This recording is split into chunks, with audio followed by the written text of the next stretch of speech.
definitely right now we have meetings here that are talking concerning banking.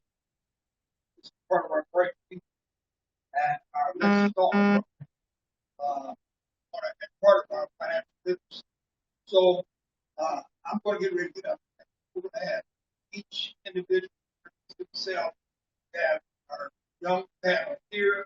This side we have the bankers from BB&T, now Truist, that's here to talk to our kids, Frank, about banking.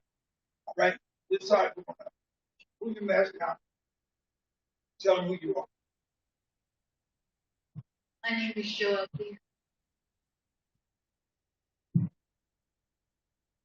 My name is Alexandria.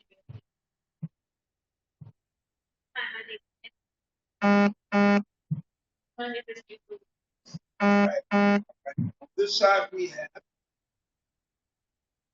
My name is Marika, and I am the market leader at BB&T.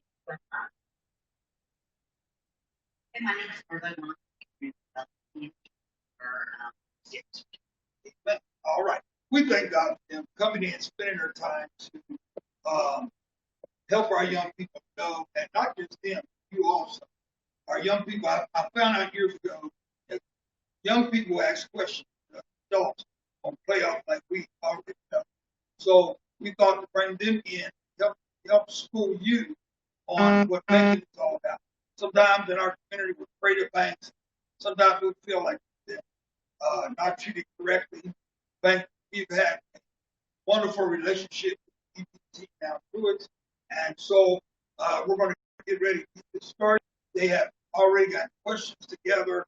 So stay tuned for a great session here with our great speakers and our Let's Talk.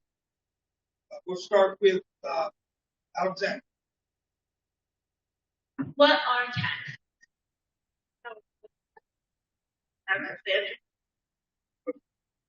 Alexandria, taxes are a government regulatory fee that must be paid to out your check.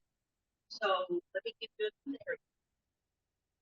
Wherever you work, get a payroll check, say for the hours, they work say 30 hours that week.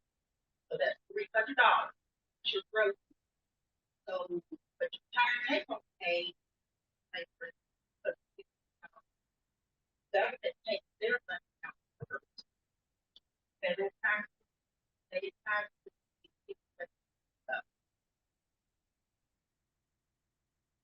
So also, those taxes basically go to percent security, which is a higher fee. It also funds medical insurance. The box account might the two works really good programs for medical insurance folks and also not every file but you should always tax return even if you don't owe tax. Why would you do that? Well, in instance, just like talking about stimulus check, we have lost a job and extra money would happen. How do you keep for your tax returns? You file the tax return a lot longer for government to find you and to get out. Also, like so you might actually make money. So it's always even in another thing about taxes is unemployment benefits are fully taxed. They don't take tax out. So currently, you have folks that are taking receiving unemployment tax are receiving that additional $100 or $400 a week from the government. You have to realize no taxes out of that money. However, they will owe taxes on it when they file the tax. So in order not to be surprised tax bill at the end of this year, because you see that benefit tax, good idea, but set money aside to make sure that money is available to pay those taxes too. A lot of people realize that surprise here that they tax. So I think that's important. It also extends file. A lot of people might know professional tax repair and pay a lot of money to grant refunds, pay a lot of money to have that tax in advance. Just making sure that funds are extremely so a lot of people realize that it's actually tax preparation program called the Tier program. And it's that's through the West Virginia tax commission or up West Virginia EIT.gov.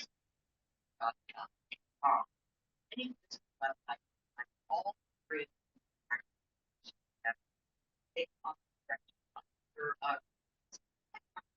money to and there's no always like free volunteer service if you're and answers questions about that. How can you make money by saving money? Explain it. How it's saved for you. Start early. Start early. Start thinking. Getting good vision. Building your saving. So it has so have a try to save up for they want to close. Have a piggy bank to save on something that you buy. Now, as far as there are ways to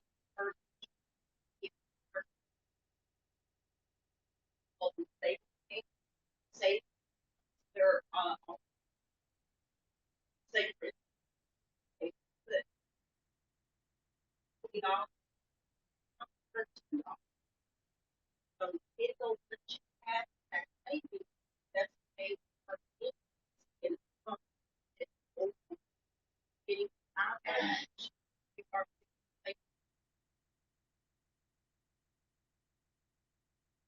Yeah, so getting safe early is really important. There's a rule, and it's kind of general rule I call it cheat sheet, right? It's called 72. And what 72 does is give you an estimate on how long it takes your money out based on interest rate. So let's pretend that you put $1,000 in, okay, that you take $1,000. If you want to know how long is it going to take for that $1,000 to turn into $2,000, right? By doing nothing but letting it sit there for my fingers. I put $1,000 in. How long is it going to take for that money with nothing else to it to turn into $2,000? Well, the rule of 72 says you take that interest rate that you may be earning on that money and divide it into 72. So let's talk about that for a second. Suppose you're earning, let's say, 8% on your savings. You would take 72 divided by 8 for the 8% equals 9, right? 72 divided by 8 is 9. It says 9 years, your $1,000 will turn into $2,000. long is it going to take for that $2,000 to turn to $4,000? And then how long is that $4,000 to turn to $8,000? Right? So the power, the rule of 72 gives you a rough idea of how long it will take for your money to double just by leaving it sitting in a savings account or another account, an investment account that pays, let's just randomly say 8% interest. Does that make sense? So that is encouraging, right? Your money can double over time. Every 9 years, that $1,000 should double and double and double. So what does that mean? You could put a relatively small amount of money away when you're young, right? And time is on your side because the longer that money sits and doubles and doubles and doubles, the more wealth you're going to create. If you wait till you're older to start saving, you might not have as many 9 years, right, for that money to double it. So when they say start young, right, starting young is that power, that power of compounding interest. Does that make sense? So the younger you are, the more that your money can compound over time and the more money that you can make. So the biggest tip, start young. Why is credit important? Yeah, credit is important. Credit will allow you to buy goods, services before you don't even have to purchase. I mean, you don't have to pay for anything. For instance, let me just give you for example, you can purchase vehicle and pay later, where you just make payments on it because you will 30, like for instance, if your vehicle is what $15,000, you can make payments on it for so many years, say 5 years, it's paid so much every month. That's how credit is so important. Will allow you to get purchases so you don't have to pay all of it up front. So why do you need credit or why would you want credit, right? Credit, sometimes you hear is a bad thing, getting debt with credit, right? Then you owe a bunch of people, you pay them off, and it's like, wow, why did I do this? I did some frivolous things, right? So credit is something that you want to view as a good asset. So what is credit? Credit is the extension of money for the purchase of an item that you will pay back over time with interest. So the good thing is using credit to purchase assets, things that are important, things that you own for a long time, right? So typically you're going to use credit to purchase a home. You're going to use credit to get a student loan to pay for your education. You're going to use credit to get an emergency credit card in case your car breaks down, in case you have a medical expense, or your washing machine dies and you have to go replace it quickly, right? You have those emergency things that might pop up. You might use credit to purchase a vehicle. Usually for young folks, that's one of the first things that they buy, is a car. So the extension of credit is oftentimes called a loan, and a loan is expected to be repaid with interest over a certain period of time. So how do people determine whether or not they want to make you a loan? That's dependent on something called your credit history. So your credit history, with some wild math calculations, will determine what they call a credit score. So what is a credit score? A credit score is basically the numerical value of your character. It's a character rating. It says, yes, this person has paid all their other bills on time. They've done like they said they would do, and they've lived up to their obligations. So what goes into your credit score, right? The first thing that goes into your credit score are the number of credit cards that you have and the number of open accounts. So you don't want to have too many, right? Because then it looks like you're going to overextend yourself, and the fear is that you're going to have so much credit you don't have anything to pay it off. So you want to use your credit wisely. The other thing is, have you paid your credit on time? And how long have you had your credit open? What they don't like to see is a lot of balance transfer. You open a credit card here, then they want to look at the purpose of that credit.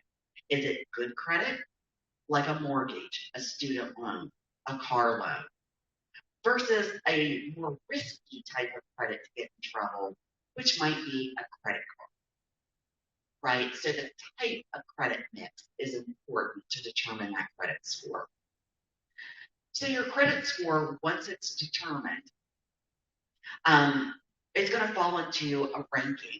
You're either going to be assigned your credit score, an average credit score, above average, and excellent. So what does that mean? It means when they charge you an interest rate on that credit, the lower your credit score in the core category, the higher the interest rate, which means you're going to make more payments. It's going to cost you more. You pay more. So what's the difference if Maria and I go in and we get a car loan at the same time? We buy the same car for the same amount of money. Marie has excellent credit. She's worked real hard. She's paid all of her bills on time, and she gets a great interest rate from the dealership, 2.99%. Her monthly payment on that car loan is going to be $258. Good. I go in, on the other hand, and I did not have a good credit score. I was more in the poor to average range.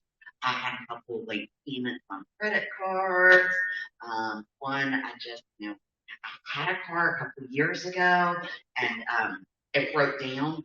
So I just let the bank take it back because I couldn't afford paying on a car that wasn't working. So that hurt my credit. So I went in and I did not have a good credit score. So instead of that pretty 2.99% interest rate Marie got, they charged me 21% interest on that loan. My car payment is not $258. My car payment is $425. That's a big difference. I'm paying almost $200 more. That's almost double what she's paying for the same car that we bought on the same day for the same price. Why? Because we had different credit scores. So the question is, do you want to pay more for your basic things like your car if you don't have to? Do you want to pay $450 instead of $258? No, nobody does. That's just paying more for no good reason. It's just throwing your money away by not paying attention to your credit score and building credit when you have an opportunity. And a lot of people get started with building a credit score with something called a secured credit card. And that's basically where you put a deposit in the bank and they hold that deposit. So maybe you put $500 in the bank and they say, okay, we're going to hold this in a savings account and give you a $500 credit limit on a credit card. That way we know if for some reason something terrible happens and you choose not to repay us, we're going to take that money from the savings account and pay that account off.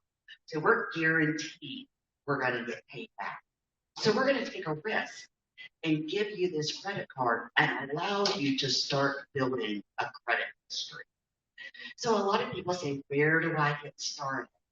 That's often a good place to start building a good credit score. What is Credit Karma?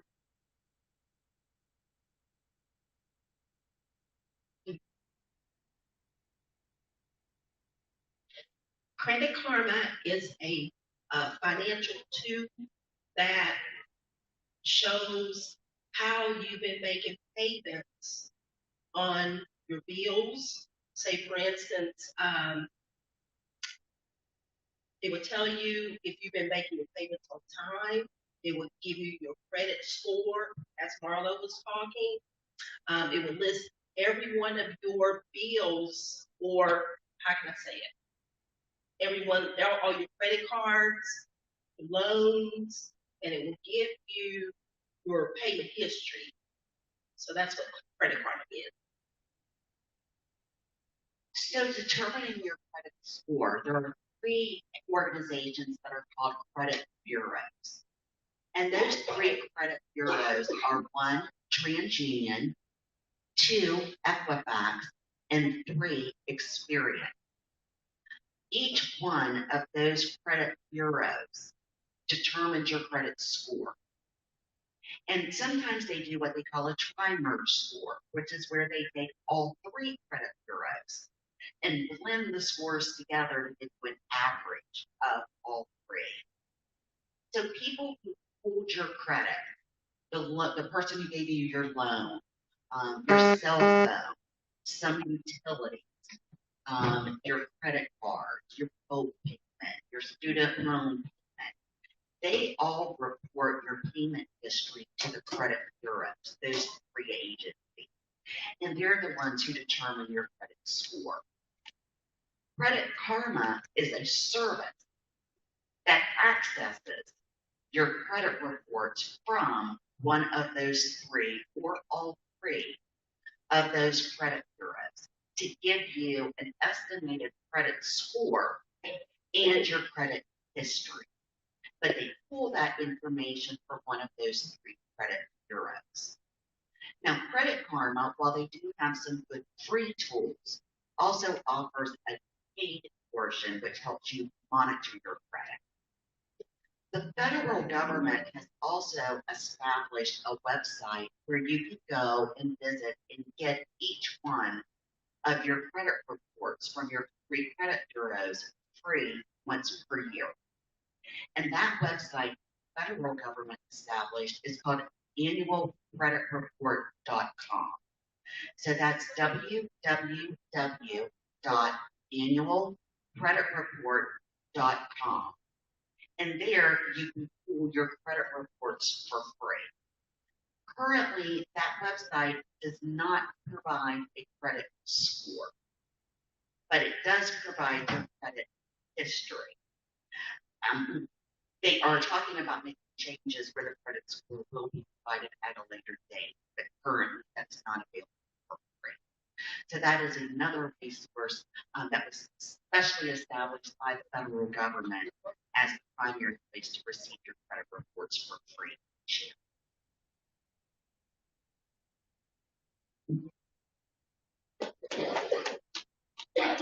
How old do you have to be to start a?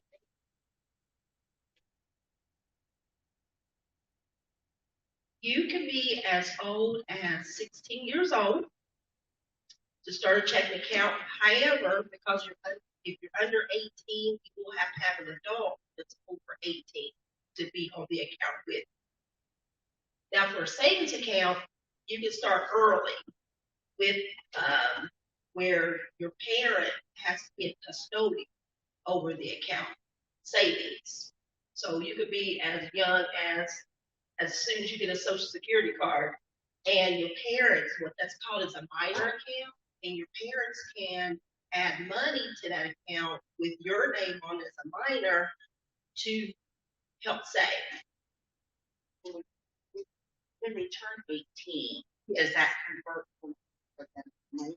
No. What they will have to do is reopen another account once you turn 18.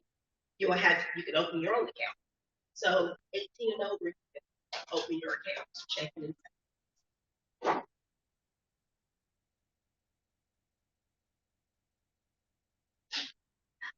It is always a good idea for parents to assist you in opening a savings account, because that way you can put your own money in it. And think about ways how do you earn money, right? Do you earn money from babysitting? Do you earn money from tutoring? Maybe a part-time job, a yard sale? What are ways that you all earn money? Saving in your piggy bank, right? When it gets full, you get the same cost of it. So there's a lot of ways that you can contribute to your savings account in addition to family members, right? You might get checks for your birthday or for Christmas or special holidays that you might want to set money aside and save. But what's the most important thing to do when you set up a savings account? Put money in the savings. Absolutely. Put money in it. And a good habit is to try to put money in it every month, right? Set a goal, something small, maybe $10 a month, right? Not a huge amount, but you could probably find $10 a month in your couch, right? With loose change by the, put the thing right by the washing machine and dryer. To get all that loose change up, you can come up with $10 a month. Set that aside. For what? Goal setting, right? Goal setting is really important. Why? It keeps you motivated. Because when it comes to savings, it's two key things. One is being consistent, right? Consistently putting that money away every month, squirrel away even a little bit. It's about the habit. It's about getting in the habit of putting that money away. The second is having a goal. What keeps you motivated to keep that money in? What are you saving for? Generally, we have short-term goals, right? Short-term goal might be saving for a special pair of shoes. It might be saving for spending money on a vacation. It might be a Christmas club to save for your Christmas spending, right? Those are generally things you're saving for within a year or two. Then we have things that are a little longer range. We call those mid-range goals. So what would a mid-range goal look like? It might be saving for a car, right? Within the next 5 years, you might be thinking, hey, I'm at that age now. I need to start thinking, how am I going to get around? Do I want to buy a new car, a used car, just a clunker to get me from point A to point B? And how much money do I need to save for a down payment, right? So that I don't have to borrow as much money and be able to afford this car. So usually something like a car is what we call a medium-term goal. Then there's long-term goals, right? Those are things way out in the future. That might be your retirement, right? Things that are kind of out there. It could be, when you start saving for college for your own kids, right? Start when they're little. Remember, we said time is money. That little bit over time adds up to lots and lots of money. The advantage you all have about being young is time. So having your goals keeps you motivated. You know why you're saving. Being consistent and putting that money consistently in an account to build that habit of savings is good. And what's the final trait that we need to make this all work? Self-discipline, right? We need to be disciplined, not to be tempted to say, oh, I've been saving for X. And all of a sudden, this brand new pair of shoes came online, and they're looking awful sweet. I really, really want that purse that I really can't afford. So instead of my Christmas club money, I'm going to pull that money out. I'm going to go buy me these shoes, right? That's immediate self-gratification. It might feel good the day you go buy those shoes, but when Christmas comes around, you're shaking your head saying, why did I buy those shoes? Right? I should have known better. I should have been self-disciplined enough not to give in to that temptation, be weak, and buy that thing that gives me that immediate yay feeling, right? We have to be self-disciplined. We have to say, this goal is important enough to me that I'm going to stick with my plan and make that savings work.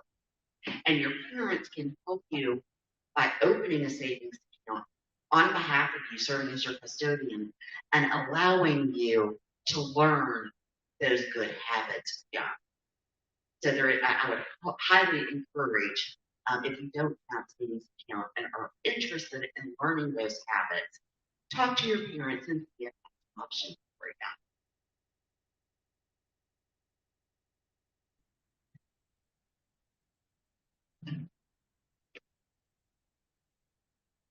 What is the difference between a bank and a credit?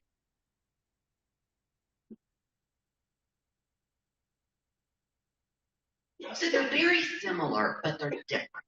Okay, so a bank is regulated by either the Federal Deposit Insurance Corporation or FDIC, the OCC, Office of Comptroller and Currency, or the Federal Reserve. We are typically for-profit companies that are owned by stockholders. Okay, a little fancy to say we're usually a big company owned by people who buy stock into our institution. And we are regulated by those three entities. Credit unions, and we're typically open to anybody. Credit unions typically have a membership. I'm a member of the credit union, and you become the shareholder. So it operates very similar to a bank. However, it's regulated by the National Credit Union Association. So it's regulated by a different entity, and it's member driven.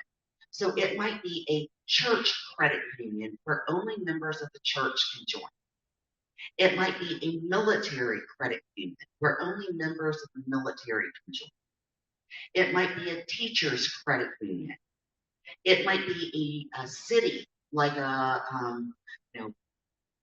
community A credit union where only people who live or work within that community are allowed to join. So there's typically some restriction in terms of its membership eligibility. The benefit of a credit union is basically you become a shareholder, and they're called share drafts. Instead of when you write a check at a bank, the check clears your account. They call the checks share drafts instead of a check. So they just call them something different. But pretty much they're the same. Typically, because credit unions serve their members, they may have slightly lower interest rates and more personalized service for their members. They're typically smaller, and they typically don't offer the same variety of financial options that a traditional commercial bank may offer. So they tend to be smaller in scale, more personal for its members. They typically have favorable interest rates because they're only serving their members and they're only responsible for returning the profits to their members instead of shareholders. So those are the primary differences between a credit union and a traditional bank. Excellent question. Mm-hmm. What's the difference between credit and debit Okay. So we have there's a couple different ways that you can think of debit cards and credit cards.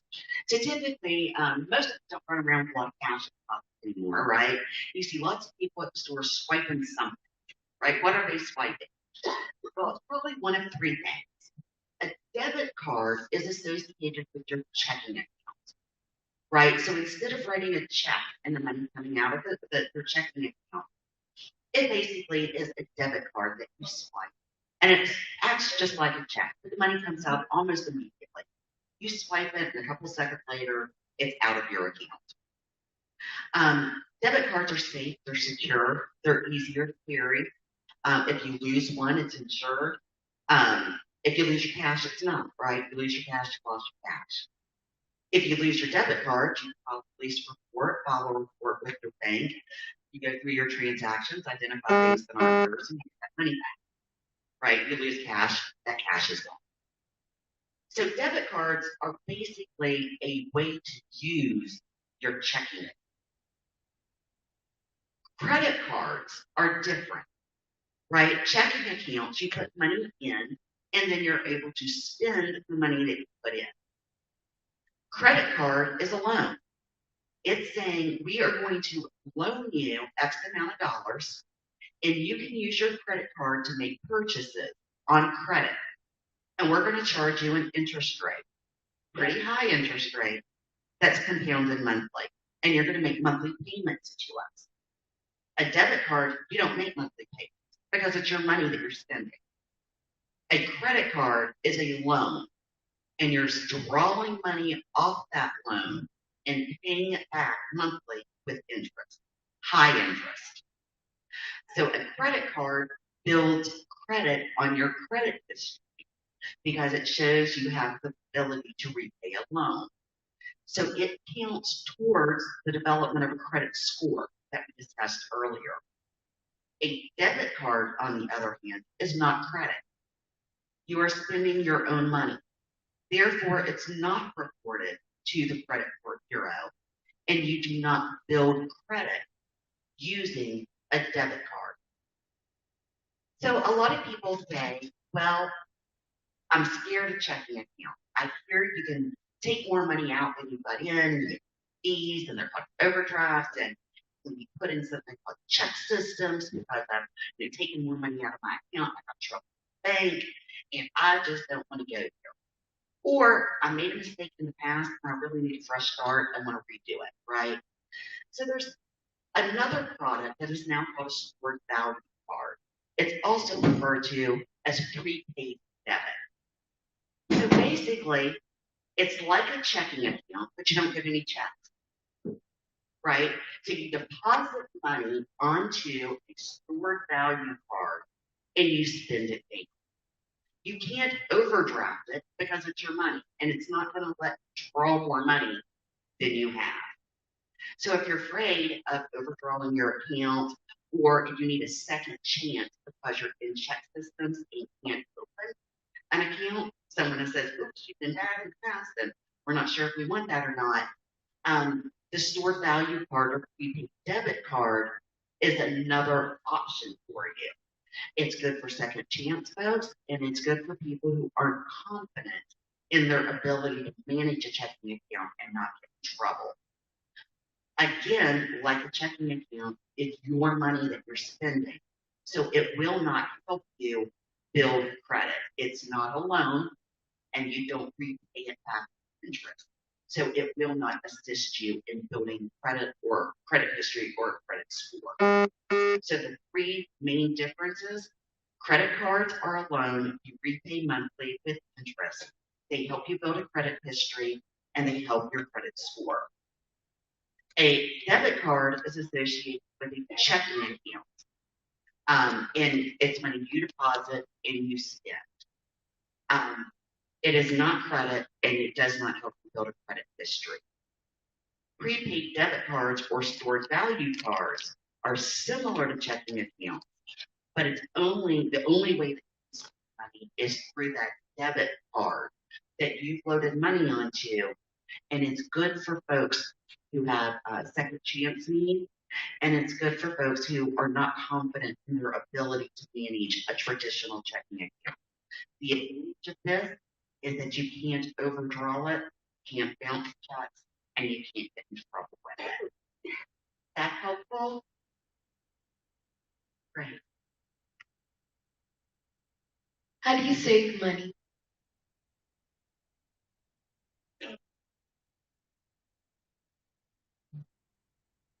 There are several ways that you can save your money. You can put it in a savings account. You want to open up a savings account, do it that way. Or you can put it in a little bank, save it that way. You can save it in there.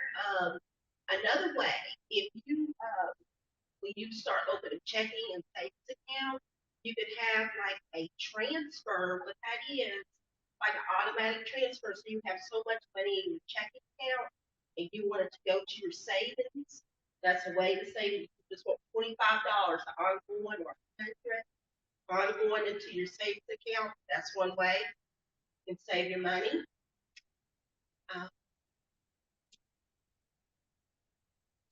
So what are ways that you see that you can save money, right? Based on the type of income that you earn, your babysitting money and things like that, where do you put it now?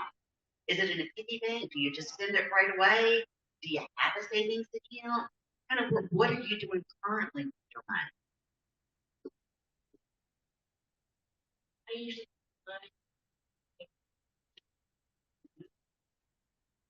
I have a money spent jar. Very good. I give it to my mom. And does she put it in the savings account for you? You hope so. I put it in my jewelry box. Very good. Very good. So you're already saving, right? I said the piggy bank is the easiest form of saving, right? We just put our change in there. We put a little extra money in there. It's the easiest way to save. But is that the best way to save when we get a little older and have a little bit more money than a pocket change to put in there? No. Why? Have you had a sibling come in and raid your piggy bank? Did your little brother or little sister ever come in and take money out of your piggy bank? Mm-hmm. Yeah, I bet they have.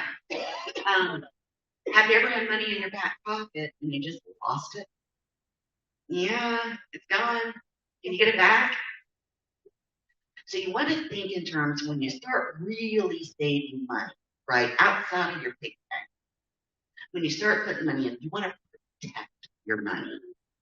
That's why having a banking relationship, whether it's with a credit union or a traditional bank, is so important. It offers you protection, right? You can't lose money out of your account. It's there, it's protected, and it's earning interest. Is anybody giving you more money for your big bank just because your big bank is sitting there full? No. The bank gives you money just because you're sitting there with your piggy bank full, right? You take that same amount of money and put it in the bank, you're going to earn interest. So as you get older and you start saving more consistently, you start building that good habit. Move from your piggy bank, right? Move from piggy bank saving into a real account and make that consistent monthly habit of whatever that dollar amount is. $10, $5, any amount. Consistently save that amount currently in your piggy bank. Get started or open an account if your have an account open for you on your behalf, or have them open one for you in your name. But again, the bank adds safety and it pays you interest. That's the difference between piggy bank savings and bank savings. Excellent questions. Thank you all so much. Great. All right, we thank for tuning in. We thank our members of the bank being here. We thank our girls being here asking questions. And that means I got to go home and take the bank, take it to the bank. So, all right, so but we do like this. We like this forum, and we're going to do it again. Okay, with BB&T and Choice approval, we're going to try to do this again, like once a month or so, so that you'll be more familiar with dealing with bank. Now, we want to say, even though our young people ask the question, you parents ought to really listen to what was being said. Because a lot of those questions, I always want to know the difference between a debit card and a credit card. So those are questions that needed to be asked and needed answers for. So we're going forward and do this again. This is our Bright Futures Now group, and let's talk. Thank you very much for your time.